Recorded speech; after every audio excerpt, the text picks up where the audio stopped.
tolls. The midnight hour is upon us. It's time once again for two internet strangers to discuss the good and evil of the horror genre. So sit back, relax, and enjoy the terror within the Hallow-Holics Anonymous podcast.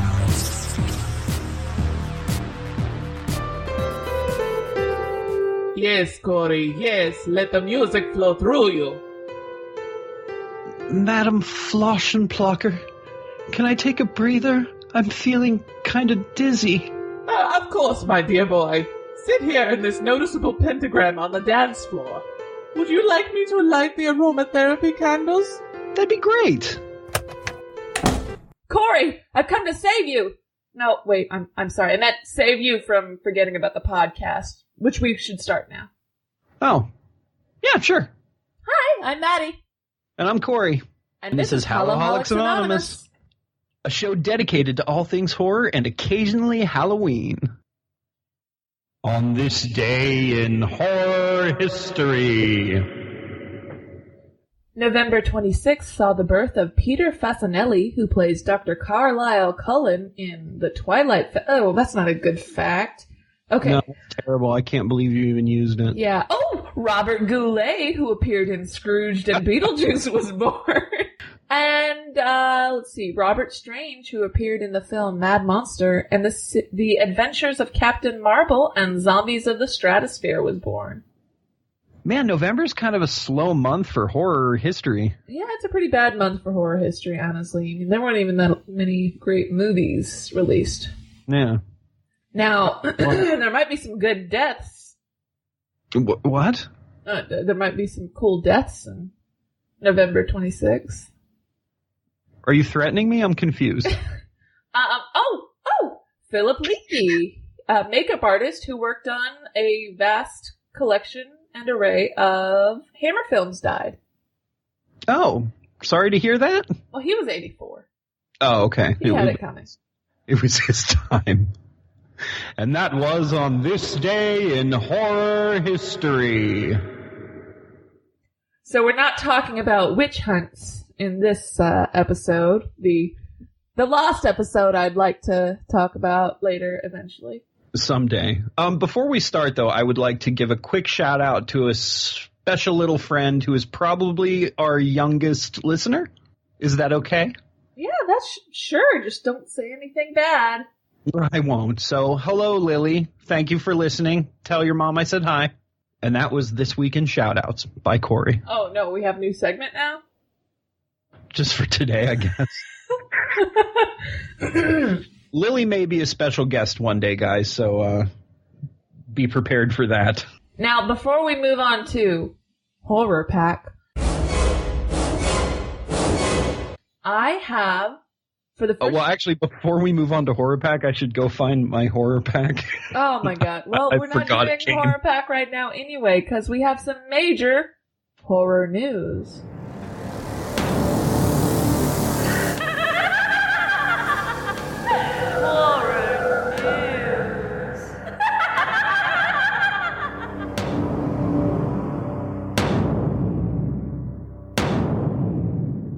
Ooh, we haven't had horror news in a while. Yeah, I know, but Jason Voorhees is still in the lake. He has not been removed as had been initially planned by cleanup crews. The Jason Voorhees statue we've touched on in the past, a sort of sightseeing icon for divers in recent years, is still suspended in the water. Yeah, and this is such a great story too, because there were a large number of people in the water looking for Jason Voorhees, and nobody found Jason Voorhees, but people are still trolling and posting pictures when they found Jason Voorhees, and you're posting YouTube videos. It's so great.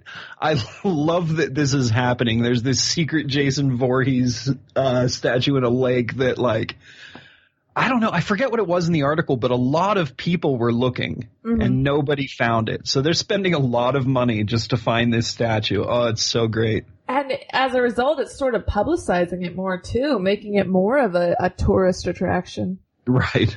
Did we mention that, speaking of horror news, did we mention the Satanic Temple suing Sabrina? I feel like we've touched on it, but it wouldn't hurt to do an official report on that. Okay. Well, yeah, the Satanic Temple, who are mostly known for trying to set up a Baphomet statue with two children sort of gazing up at him outside, I believe it's the Kansas City courthouse, in a response to Christians wanting to set up a statue.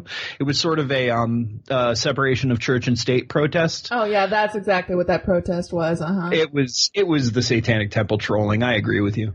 They're suing Sabrina, the Chilling Adventures of Sabrina, the new show on Netflix, because they use a statue of Baphomet with the two children on either side.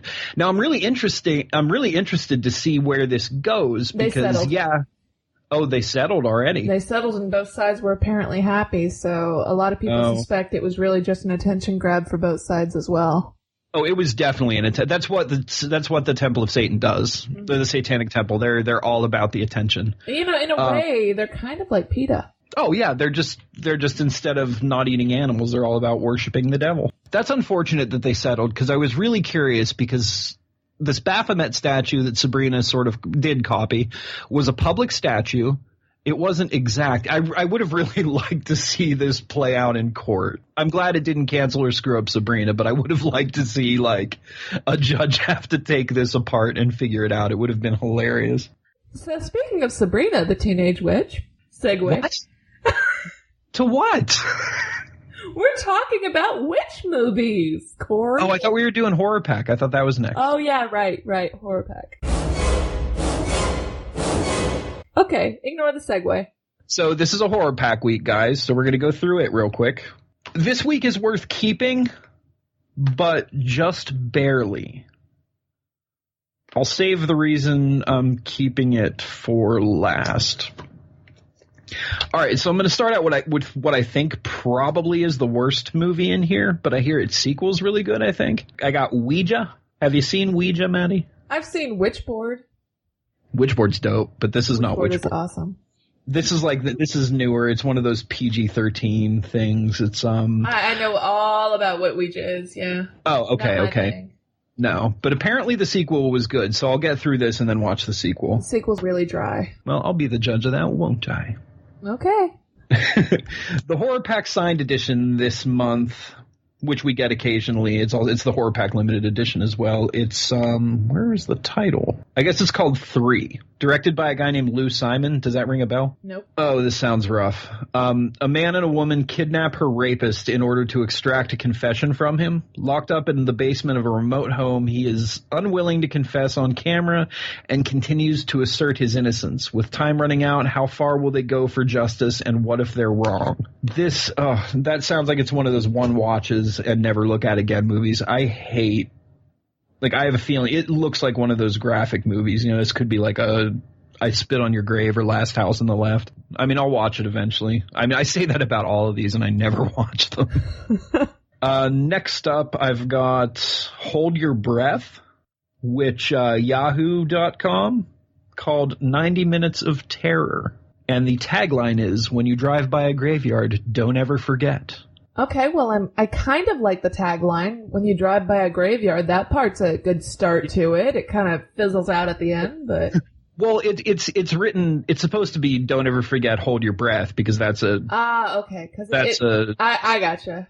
Yeah, but it's written under the it should be title. Pay your bills. That would be... Yeah, so it kind of looks like it says, when you drive by a graveyard, don't ever forget... 90 Minutes of Terror, Yahoo.com. Like, it's like them, just don't forget to get scared occasionally. The superstition... You know, live, laugh, love. Yeah, the superstition get me... if I'm correct, that was, you die, right, if you don't hold your breath? I think so. Or it's probably bad luck. I don't know. I don't buy it. So that's not true. I'm very superstitious. All right, now, the print on this, the summary is teeny weeny. Says, The urban legend is true. When friends on a camping trip wander into a cemetery, the ghost of a notorious serial killer jumps from body to body, slaughtering the victims one by one. If you value your life, hold your breath. So Jason goes to hell? Or Shocker, or Fallen, or whatever. That one episode of Amazing Stories with the toupee. Hell toupee. Oh, I forgot about that, yeah. All right. Or that episode of The Simpsons. Okay, it's been done a bunch. I agree.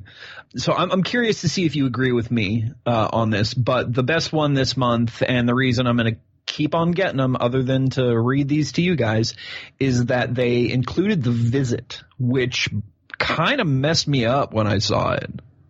I haven't seen it. It's M. Night Shyamalan's The Visit. Dude, I recommend it. Like, I'll just read the back. When Becca and Tyler are sent to their grandparents' secluded Pennsylvania farm for a weekend stay, they quickly discover something is not right with the elderly couple. I've been wanting to see that. I know what you're talking about. Increasingly frightening behavior, the children soon realize it will take all their wits to make it home alive. Yeah, you should see it. It's actually really good. It sounds like a fairy tale. He loves fairy tales. It feels like a fairy tale. Like the way of like the OG fairy tales when terrible stuff goes down. I definitely think I like it. I don't know if you'll like it. Huh? I'm gonna check it out because I completely forgot about that movie. It seemed like the trailers were everywhere and then it just disappeared into the ether. Yeah, I did too, and then I found it streaming somewhere and I watched it and it was great. All right, so that was Horror Pack for this month, ladies and gentlemen. We should have a coffin box coming up fairly soon. Awesome. Yeah, speaking of The Visit, I really miss fairy tales and witches. You know, I do too. It's a good thing we've dedicated an entire show to them today, Maddie. Exactly. Was that a better segue? Yeah, that worked. Okay, cool. So before we launch into this luxuriously colorful, dark, epic classic, Suspiria, I'd like to talk about another classic. This was the hardest movie to watch ever. And I'm not talking about the content or the plot. I somewhat enjoyed it. It wasn't great, but I somewhat enjoyed it. It was hard for me to watch because, let me think of how to say this and keep it legal. Every medium I tried to watch this on, it wouldn't work, or it only worked for a few minutes. So it took me like 5 tries and like 6 different websites, all legal, of course, to watch it. All right. The trailer for my film first, I Married a Witch. Once upon a night, 2 wisps of smoke were out on a lark. A witch and her father. Clearly a very dark and disturbing film to pair with Suspiria. Horrifying. It was a calamity, but she was rescued by a very handsome man. I don't fully understand this movie. Now, and I think it's because every time I tried to watch it, I was doing something else, but she was beautiful. I think I got the gist of it. Strangest thing. Yeah, don't remember that scene at all. A terrible time making the right man fall in love with her. Well, I'm a pretty good judge of character. I don't think you're really a bad girl. I guess this will take longer than I planned. It's getting late. But I want you to know what I am. All right. All right, what are you? I'm a witch. Why do you look at me? Witch. I'm glad you got that. Oh. She's shocked to see you dressed. Watch her make her hex appeal. Because it sounds like sex.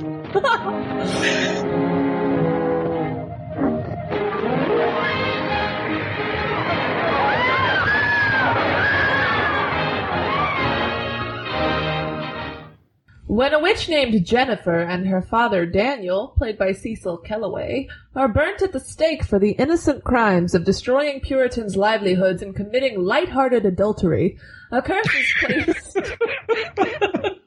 It's the best kind of adultery. A curse is placed upon the head of Jonathan Woolley. All of the men in his family are destined to marry bitches, all for pissing off a couple of witches. Nice. That was good. Yeah, I know. Their souls sealed inside a tree, because why not? are released on one fateful night when lightning splits the tree in half. Jennifer and her father are free once more to wreak havoc on modern-day, 1942, New York. Jennifer decides her only option is to magically seduce Willie's descendant, the innocent politician, Wallace Willie. It's a screwball comedy with a touch of Halloween charm as Jennifer sneakily slips into Willie's life, and in her attempt to cast a love spell on him to permanently destroy it, she accidentally drinks the potion instead. Accidentally. She accidentally drinks the potion instead. I don't know why I had a very, kind of British narration voice going on for that synopsis. Yeah, you did an old-timey thing, too. It's because you were kind of talking like this for part of it. It's because I just watched that trailer. And the gams on that lady. I only know that they used the word gams back then. Veronica Lake had very lovely gams, as far as gams are concerned. I never look at a lady's gams. Oh, well. I never really think of gams. Are you a man? No, you say that, but that is very important in this movie. The men are men in this movie, and the women are supposed to be women. And this witch lady just breaks that mold because she wants what she wants. And that's wrong. So she's evil. So this is actually based on a book called The Passionate Witch, written by Thorne Smith. Mostly. He died in 1934 before he could finish it, and his friend Norman Matson finished it before getting the novel finally published in 1941. It was like what happened with Game of Thrones. Remember, the girl with the dragon tattoo or whatever? They never got the last manuscript out, right? Oh, I didn't know that. Oh, yeah, because he had left it to his semi-common law wife, but due to some issues, she couldn't legally actually sell it and make money. They were basically screwing her over. It was a whole thing. It's an interesting story. I'll have to look into that. I always thought there were only 3. Anyway, the book The Passionate Witch was so popular that it was immediately optioned and produced as a film a year later. How did it do? From what I recall, it actually did quite well. And actually 2 other movies that were adaptations of Thorne's books were also pretty popular. Topper and Topper Returns. Huh. I guess all movies probably did really well back then because nobody had anything else to do ever. Wizard of Oz actually did terribly until it was put on television. That's weird to me. After a long day of building, what did people do back then? Build bombs and cars in factories? Lots of bridges and skyscrapers. You'd think, and you'd think they'd love to go to the pictures right afterwards. And since there's only 12 movies at a time, and there's probably only 2 theaters because they didn't have enough electricity back then because they didn't understand stuff, they probably would have loved and gone to every movie. I bet every movie had a whole bunch of people go see them, but I bet they weren't all liked by those whole bunch of people that went to see them. Well, as far as I do want to be a film archivist someday, so I'm going to have to correct you there. There were a lot of movies being released, a lot of low-budget, double features, especially during eras like the Great Depression when they would just have nickel movies running all day and people would mostly hide in there for the conditioner during the summer. I mean... Wow, that was probably $1,300 a movie in today's money. A nickel, huh? My point is that they were churning out a lot of stuff, and in fact, there was a lot of bad stuff, too. How do you make that many movies after a long day at the bomb factory? Because there's not just one person making all of the movies. Or all the bombs. So this went well. Please continue. So how can a movie with 2 Satan-worshipping immortals be so wholesome?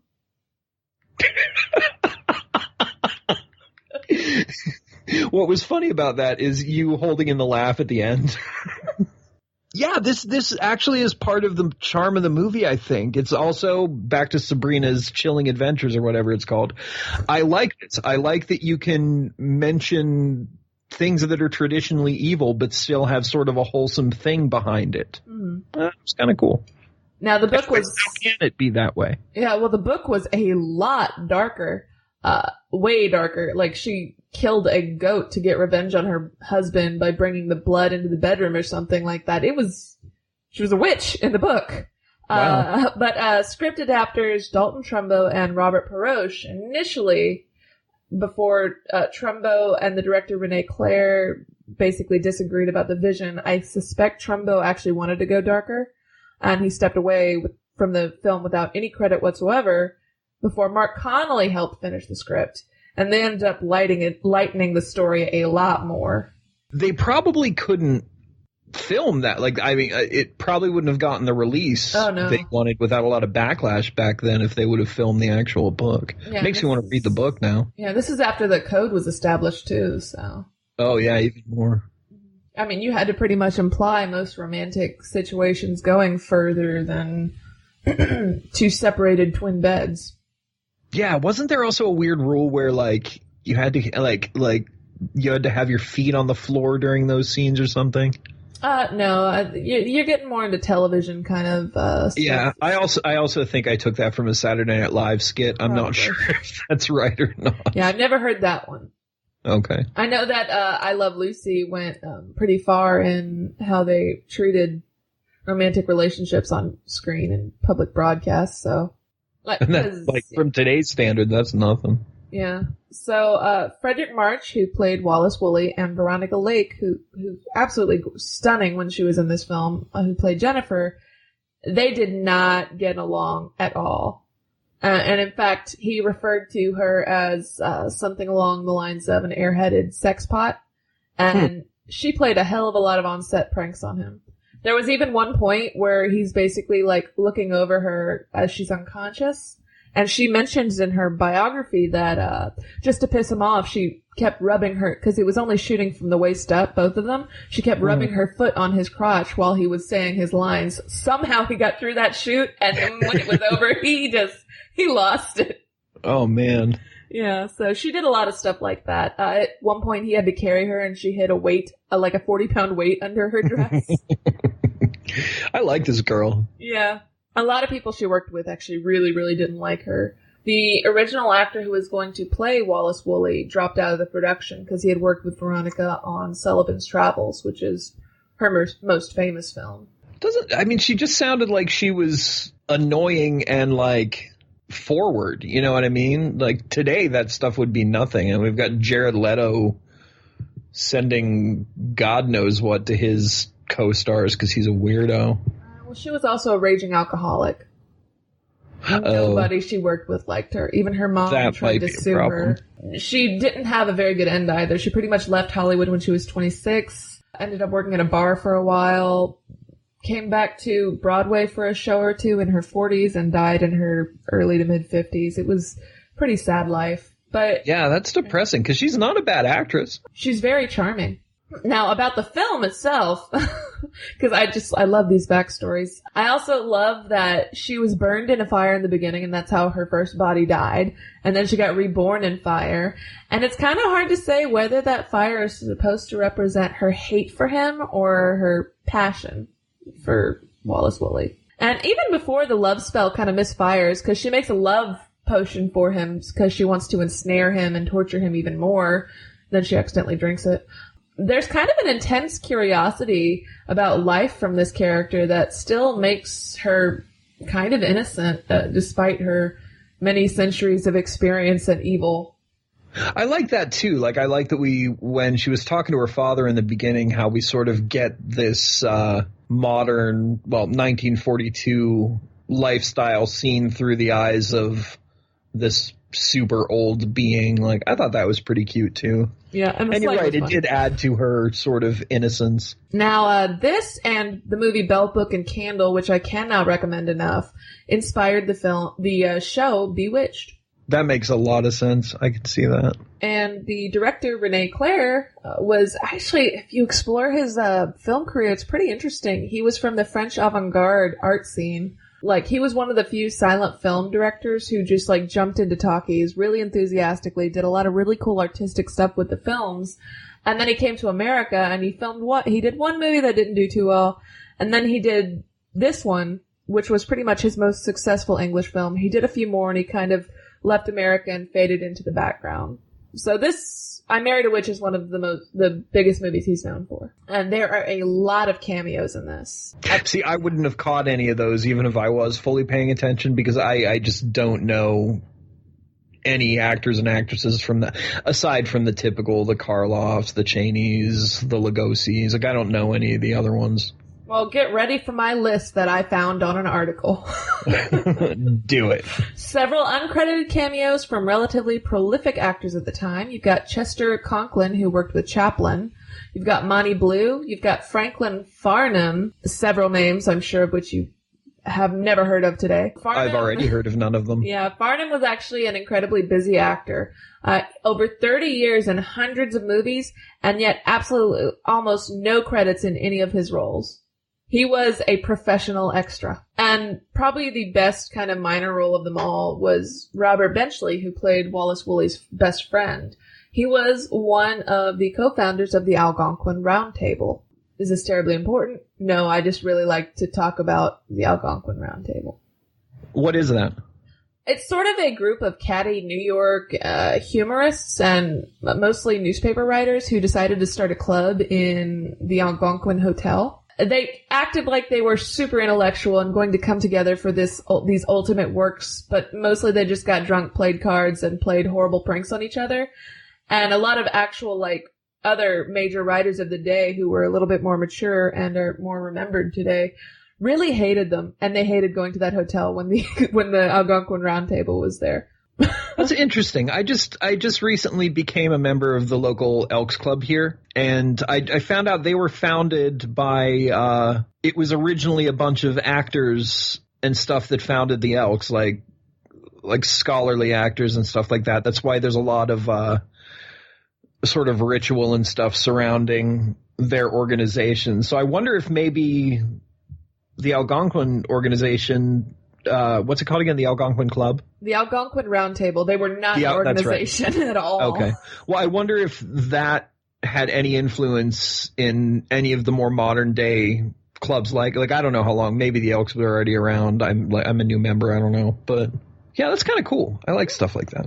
And I really do think Veronica Lake was absolutely incredibly just beautiful in this movie. And she was so perfect for the role. I don't think it would have been nearly as likable without her. I would agree, but I don't have enough actresses from that time period to really judge. Well, you can I'm really bad if someone playing a role is just really good at it. No, she was great. You're right, and I just said she was great. But when was Jane Mansfield acting? Later. The 50s. Yeah. See, I just don't know anybody from that time period. It would be funny to see Jane Mansfield in a movie like this, though. It would be a different movie. Oh, entirely. There'd be more boobies. Oh, no doubt. Mm. Or Marilyn Monroe. No, I can't see Marilyn doing a role like this. No, me either. If she did, it would have to be... I don't know. I just hate Marilyn Monroe. What? I don't know. She's just always... Just the way she acts just bothers me. I mean, it's nothing against her. She's fine. It's just she annoys me. Wow. I don't even know you. I'm not saying I'm right. I'm just trying to tell you how I feel, bro. What about Some Like It Hot? Never seen it. Monroe. What? It's got Jack Lemmon. You know, I don't know who that is. Jack Lemmon? Wait, that name sounds familiar. Is he really old, or was he really old a few years ago? Before he died, yes, he was very old. He was in Some Like It Hot with Marilyn Monroe. He wasn't going to be. Yep, never seen it. Tony Curtis? Okay, I've heard of him. Jamie Lee Curtis's father? No, I've heard of Jamie Lee Curtis. I like her. She's really good in that new Halloween movie. Remember we talked about that? Okay, Jack Lemmon is actually in Bell, Book and Candle. He was also in The Odd Couple. I know of The Odd Couple's existence. You're in theater! I am. I just don't like it that much. Hallow-Holics Anonymous has been canceled. The only movies from back in the day that I really enjoy are the old horror stuff, because I find everything else to just be too simple and campy for me. I don't have much else to say about this movie because it's a pretty simple, cut and dry film. I don't know if that was obvious despite your many attempts to watch it. But I loved Cecil Kellaway, who played the dad. He was absolutely hilarious as a sorcerer with phenomenal evil powers if he could only stop getting absolutely hammered every time. Yeah, that was pretty hilarious. And I kind of think the darkest moment in this movie isn't the fires or the chaos or the deceit. It's when Daniel tries to steal his daughter's memory of the love she had for her husband. It's quite a touching moment. Oh, yeah, and that was another really good example of her being strong, being like, I haven't forgotten the spells you taught me. Like, I thought that was really cool. Mm-hmm.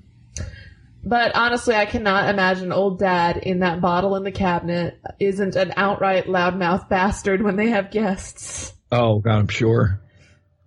Just ignore that talking bottle. It's my father-in-law. I'd have buried it in the yard. And that was I Married a Witch. You know, it's funny that you say you don't have much to say about this movie because it's so simple, because I have the opposite problem. I don't have a whole lot to say about Suspiria because it's so complicated, and I don't want to ruin it. Like, it's one of those sacred movies to me, so I don't want to ruin it for our viewers. I just want them to see it. So I guess go ahead and let's do the trailer, and then we'll get into it. Okay. That was a pretty good segue. Yeah, I think so. I'm the best. I'm not fired from the podcast anymore. We'll talk.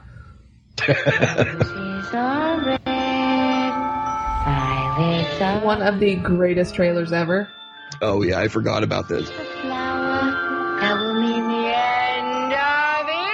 Oh. Yes. You can run from Suspiria. Suspiria means either sigh or whisper, apparently. There's some questions about the translation in Italian and Spanish. Yeah, it's got to be a play on words. You know, okay, I know there's pestilence and evil in this building, but I would love, like, despite those problems, I mean, I would probably get an exterminator or something to deal with those freaky eyes in the window. I would love to live there. Oh, me too. The building was actually, before we get into it, the architect who built the building. Oh, that's very Evil Dead right there. Yeah. You want to kill Helena Marcos. I love that part. But the building was commissioned by Helena Marcos, Mother Suspiria. Which isn't revealed in the film. Yeah, it is. Udo Kier talks about it. Oh, maybe, you know what? No, it may be, I'm sorry, it may be talked about in Inferno or Mother of Tears. Anyway. Well, speaking of Udo Kier, my gosh, he was a baby. Yeah, I mentioned that briefly too. But the building was actually built to eventually decay everything around it because of the amount of evil power that Mother Suspirium put into the building. It was meant to eventually decay and destroy and just cause pestilence all around it. All three of the buildings, each building, this is a trilogy, the Three Mothers trilogy. Each of them are ancient witches, and they're all in different parts of the world, each having their own building that houses, it's sort of their sanctum. They don't really leave it anymore, but they control, like, all these global events and stuff from this. One of the movies gets into that a little further, and I think I read, well, I definitely read that the remake actually goes into a little more detail about the Three Mothers. So I'm even more curious to see the remake now, because I've always wanted to know more about the Three Mothers. Would it be appropriate for me to reveal a little spoiler about that? As long as it's not too much of a spoiler, yeah. Well, the Three Mothers are sort of, what they represent is death personified. They're the... Oh, yeah. They're the parallels to the Three Fates. They're the anti-fates, really. Yeah. Which one? Inferno. Mother Tenebrae is Inferno. What does Tenebrae mean? Google. Solve my problem. Oh, darkness. So it's Mother Tears, Mother Darkness, and Mother Whisper. That is very goth. I like that. Well, it's all right, Italian. So yeah. All right, so back to the script, ladies and gentlemen. So really, it's, let's see, is goth a rebellion against Roman structure? Are you talking about the ones who sacked Rome, those goths? Because yes. Okay, so really it's anti-goth because it's in Italy. Yeah, Well, if you want to get historical about by it. Italians. I mean, this one's set in Germany, but you get what I'm saying. Yeah. So it's not goth at all. Bam! Mic dropped. Please don't drop your mic. We can't afford new equipment. So I'm probably going to be less ridiculous than usual, because to do that would mean I'd have to ruin this movie for you and talk about everything that happens, and I have no plans to do that. It's too perfect. There are very few movies out there that I hold as sacred. This is one of them. Inferno is kind of one of them, too. I think Inferno is very good as well. I just think you need to experience this movie fully for yourselves, preferably watching the other two films in the Three Mothers trilogy I just talked to as soon after as you can. Although the third one, Mother of Tears, is not really great. The second film, Inferno, I think is sort of a hidden gem in this trilogy. Not many, like, everybody always talks about Suspiria, and Suspiria is a perfect movie, but Inferno is at least almost as good as Suspiria, and it's got this great underwater scene where they're in this building that's half submerged. Yeah, it's just really well done. And I like it almost as much as Suspiria. They actually talk about the books more there. Sorry, I didn't mention the books. So the reason we know about the architects that built these sanctums for the mothers is because one of his friends or somebody he worked with wrote 6 copies of this book, 4 of which get destroyed in – at least 4 get destroyed in Inferno. So I think it's mentioned in Inferno, but it's been a long time since I've read or seen it. You had a lot of trouble watching my movie, and I kind of had some trouble watching your movie because I had borrowed my brother's old 25th anniversary DVD, and I was all ready to go when I realized my dog had somehow, in the interim between me putting the disc in the DVD player and me getting a cup of coffee, gotten hold of my remote and chewed it to pieces. Oh, no. Yeah, so I streamed it on Midnight Pulp. Hey, at least the DVD pack also has the Goblin soundtrack with it, so I know what I'm listening while I decorate for Christmas. Nice. I listened to the Suspiria soundtrack all on Halloween at work. People were very confused and appalled. It was wonderful. Oh, it's so good. Yeah. So in Suspiria, it's the first of the 3 films. Mother Suspirium, also known as the directress, has created her sanctum as a ballet studio for young, talented dancers from around the world. It was also originally a school for the occult as well as a dance studio, but when she, quote, died and passed on ownership to her protege, the occult stuff was sort of supposedly taken away, and it was just a dance academy. So the main character is one of these dancers. Her name's Susie Banyan. She's played with this kind of strong apprehension almost by Jessica Harper, where she's looking on at all this weird stuff and this murder mystery that's happening with a sort of curiosity, but you can also see the apprehension in her eyes, but she's also a very strong character when she can be. I don't know, she just plays it so well. So she arrives at this school late at night after a long flight from New York. I think it's actually, they say it's around 11.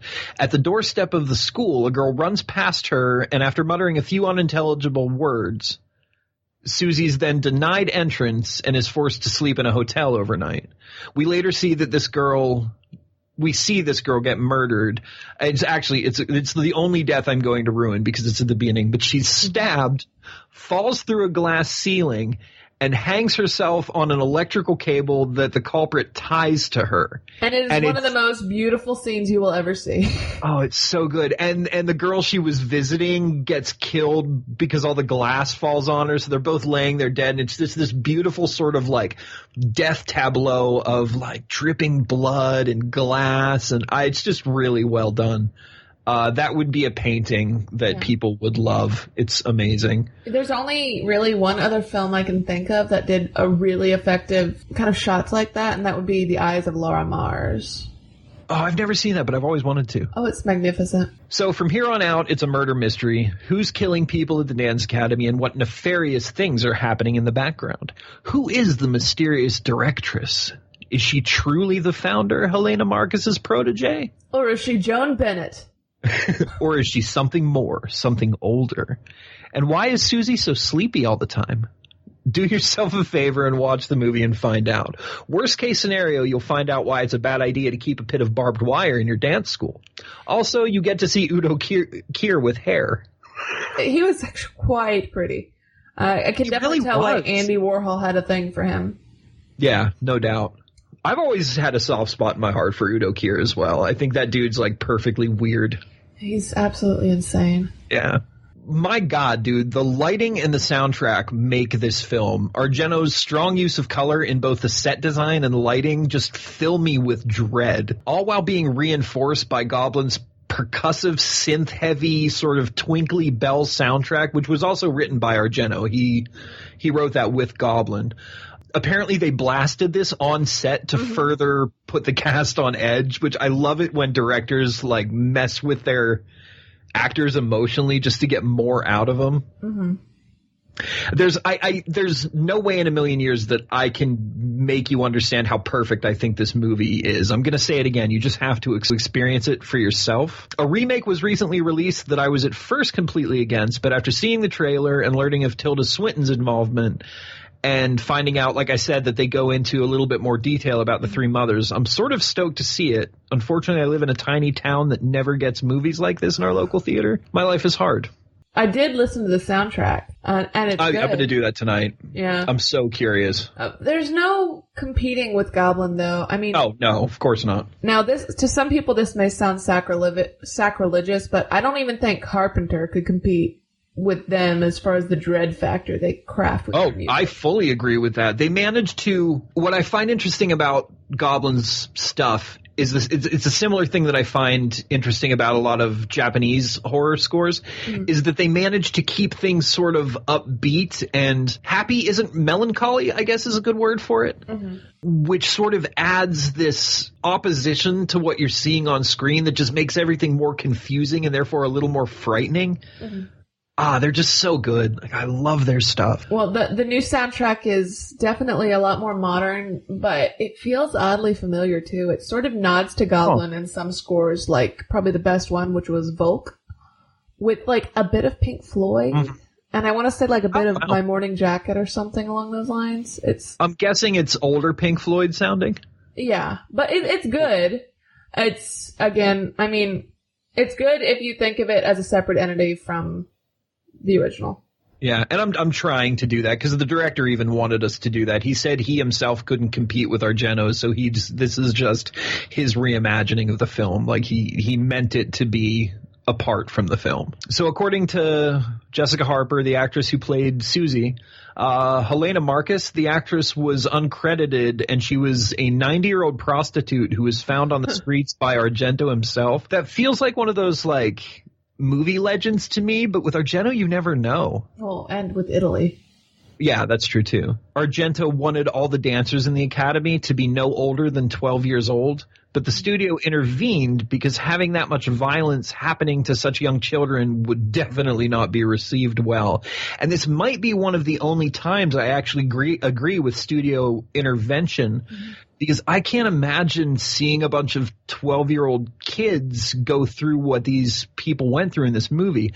If it was happening to 12-year-olds, this would be the wrong kind of creepy to me. Does that make sense? Yeah, because the deaths are very sexualized, too. So Yeah, exactly. The movie was dubbed after filming because many of the actors and actresses didn't even speak the same language.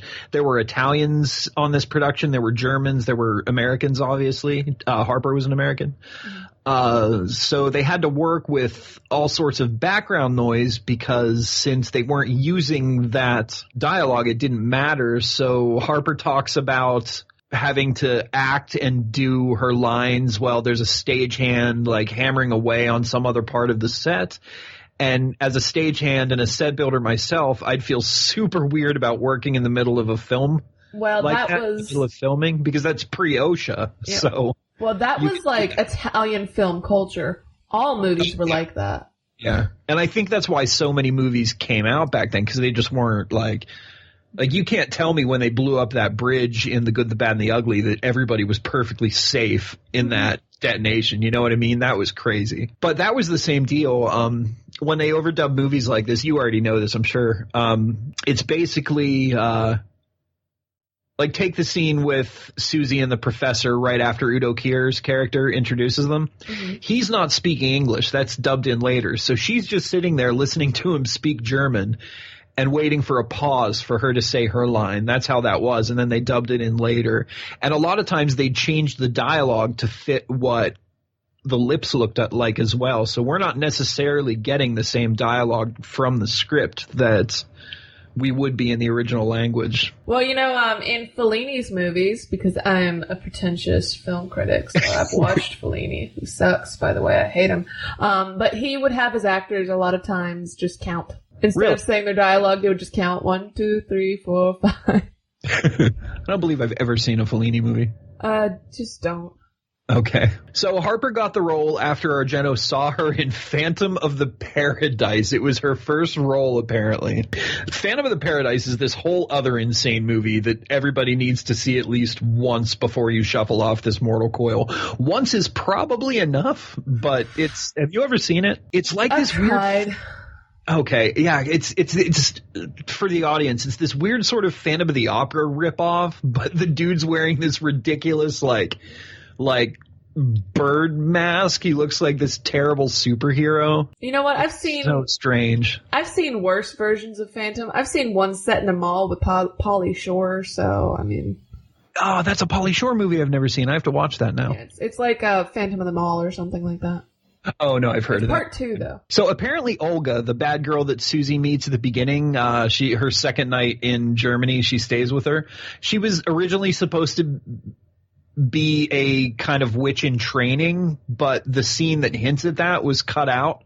So we just get her as this random sort of bad girl with a good heart, I guess, even though she's not really that good because the minute Susie gets sick, she sends her stuff back to the school. But, that makes more sense if you think of her as a witch in training now.